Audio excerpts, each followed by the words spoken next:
Maple Creek, a town where time moved slow. The clock tower in the town centre seemed to tick at its own leisurely pace, marking the hours in a place where life was simple and unhurried, where children chased fireflies, their laughter echoing through the fields, and secrets bloomed like nightshade in the dark. The forest, with its ancient trees and whispering leaves, held stories that no one dared to tell. It was the kind of place where nothing ever happened, until it did. The streets, usually filled with the chatter of neighbors and the hum of daily life, fell silent as the news spread. The body lay by the creek, bathed in the eerie glow of the moonlight. The water, usually a source of life and joy, now reflected a scene of tragedy. Lara Hayes, young, beautiful, and lifeless. Her presence had once brought light to the town, but now she lay as a stark reminder of the darkness that had crept in. Her once vibrant eyes stared vacantly into the night sky. The stars, which she had often gazed at with wonder, now seemed to mock the life that had been so cruelly taken. News of Lara's death ripped through the tranquility of Maple Creek like a raging storm. The townsfolk, who had always felt safe in their little haven, were now gripped by a fear they had never known. Whispers turned into screams, and the town's innocence seemed to vanish with the morning mist. The once peaceful mornings, filled with the sounds of birds and the rustling of leaves, were now replaced by the murmur of fear and the weight of suspicion. Fear now dripped like the dew, clinging to every blade of grass, every cobblestone street. The air, once crisp and refreshing, now felt heavy with dread. The townsfolk, once warm and welcoming, now eyed each other with suspicion. Friends became strangers, and every glance held a question, every smile a hidden agenda. The heart of Maple Creek was broken, replaced by a chilling question: who could have committed such a heinous act? The sense of community, once so strong, was now fractured by doubt and fear. The answer, they would soon learn, lay buried deep within their midst, hidden beneath layers of deceit and shrouded in a darkness no one could have imagined. The forest, with its secrets and shadows, held the key to unraveling the mystery that had shattered their world. Dr. Richard Harris, the town's coroner and a man who had seen more death than he cared to remember, stared at the body on his table. A cold dread settled in his gut. Lara's porcelain skin was now marred by a grotesque masterpiece of violence. 2 precise cuts ran across her delicate wrists, the crimson lines a stark contrast against her paleness. They were not the work of an amateur. These cuts were swift, efficient, almost surgical in their precision. But it was the ligature marks on her neck that made his blood run cold. They spoke of a rage that chilled him to his core. The lack of a struggle suggested a terrifying possibility. Lara knew her attacker, trusted them perhaps. The thought echoed in the sterile silence of the morgue. It was a silence heavy with unspoken truths, waiting to be unearthed. Suspicion fell on Tom, Lara's ex-boyfriend, his face etched with a grief that seemed just a touch too theatrical. His eyes were red and his voice cracked as he spoke, but there was something about his demeanor that didn't sit right with anyone who knew him well. His alibi was shaky at best, riddled with inconsistencies that set Detective John Riley's instincts on high alert. Tom claimed he was at home alone watching TV, but couldn't remember the name of the show. His story changed slightly each time he was asked, making it hard to believe. There was a darkness in Tom's eyes, a flicker of something unhinged that sent shivers down John's spine. It was as if he was hiding a part of himself, a part that was capable of something terrible. John had seen that look before in the eyes of those who had done unspeakable things. I loved her. She was everything to me. We had our ups and downs, but I would never do anything to hurt her. I would never hurt her. You have to believe me. I know how it looks, but I swear I didn't do it. You have to believe me. Please, detective, you have to find the real killer. I can't live with everyone thinking I did this. Then there was Natalie, Lara's best friend, her beautiful face a mask of sorrow. She was always by Lara's side, and her grief seemed genuine at first glance. But John was a keen observer of human behavior, and Natalie's grief felt staged, her tears a performance for an unseen audience. She cried at all the right moments, but there was a coldness in her eyes that betrayed her true feelings. John had seen enough to know that envy could be a powerful motivator, especially among friends. He wondered if there was more to Natalie's relationship with Lara than met the eye. Could jealousy have driven her to do something drastic? We were like sisters.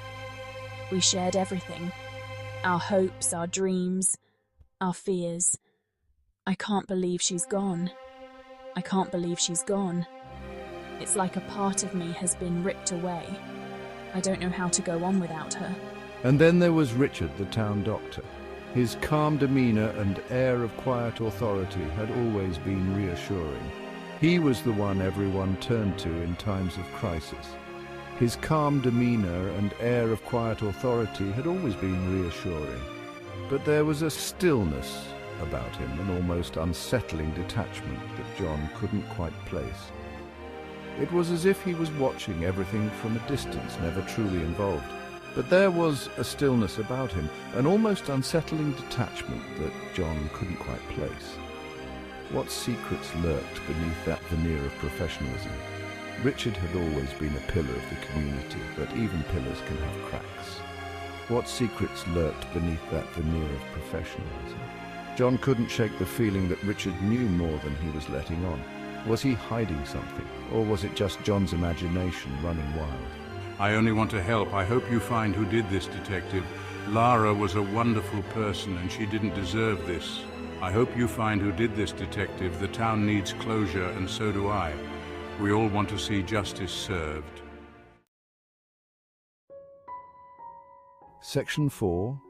Chasing Ghosts. Detective John Riley was a man haunted by his own demons. His eyes, once bright with hope, now carried the weight of countless sleepless nights and unresolved cases. The shadows in his mind were as dark as the room he often found himself in, contemplating the choices that led him here. He had come to Maple Creek seeking solace, hoping to outrun the ghosts of his past. The small town, with its quiet streets and falling leaves, seemed like the perfect place to find peace. But as he walked those deserted roads, he couldn't shake the feeling that something was watching him, lurking just out of sight. But fate, it seemed, had other plans. The dramatic sky, filled with dark clouds, mirrored the turmoil within him. Every corner he turned, every shadow he saw, seemed to whisper secrets he wasn't ready to hear. The shadowy figure in the distance was a constant reminder that his past was never far behind. As he delved deeper into the investigation, he found himself staring into a twisted mirror, reflecting the darkness that lurked within the human heart. The cracked mirror in his room was a metaphor for his fractured soul. Each crime scene photo he studied, each piece of evidence he examined, brought him closer to understanding the depths of human depravity. He meticulously pieced together the fragments of Lara's life, each interview, each piece of evidence, a brushstroke on the canvas of a life cut tragically short. The witnesses he interviewed, the crime scenes he examined, all painted a picture of a life filled with promise, now reduced to memories and unanswered questions. The townsfolk, initially eager to help, now clammed up, their eyes filled with a mixture of fear and suspicion. Their once open doors and windows were now closed, shutting out the world and the detective who sought their help. The small town, once a haven, now felt like a prison of secrets. John could feel their walls going up brick by brick. Each closed door, each averted gaze was a barrier he had to overcome. The frustration was palpable, but he knew he couldn't give up. The truth was out there, hidden behind those walls of silence. The silence was deafening, a symphony of secrets echoing through the once peaceful town. The empty town square, the deserted streets, all spoke of a community in hiding. The eerie quiet was a stark contrast to the turmoil within John's mind, a constant reminder of the task at hand. John pressed on, his determination fueled by a burning need for justice, for within Lara's story he saw a reflection of his own pain, his own quest for redemption. Each step he took, each clue he uncovered, brought him closer to the truth. The photograph of Lara, a constant reminder of why he was here, of the promise he made to himself to find justice, not just for her, but for all the ghosts that haunted him. Section 5. Secrets in Scarlet Ink. A breakthrough came in the form of a worn, leather-bound journal, its pages filled with Lara's elegant handwriting. It was a diary of dreams and fears, a testament to a life lived with passion and a love that knew no bounds. As John carefully turned the brittle pages, his heart sank. Lara's words revealed a darker side to Maple Creek, a place where envy and resentment festered beneath the surface.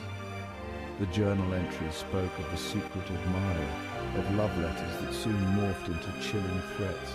The words leaped off the page, a chorus of hate and obsession. The writing was disguised, but the intent was clear: to silence Lara forever. John's gut clenched. This wasn't just a crime of passion, it was a meticulously planned act, fueled by chilling malice. The killer moved among them, hiding in plain sight. But who?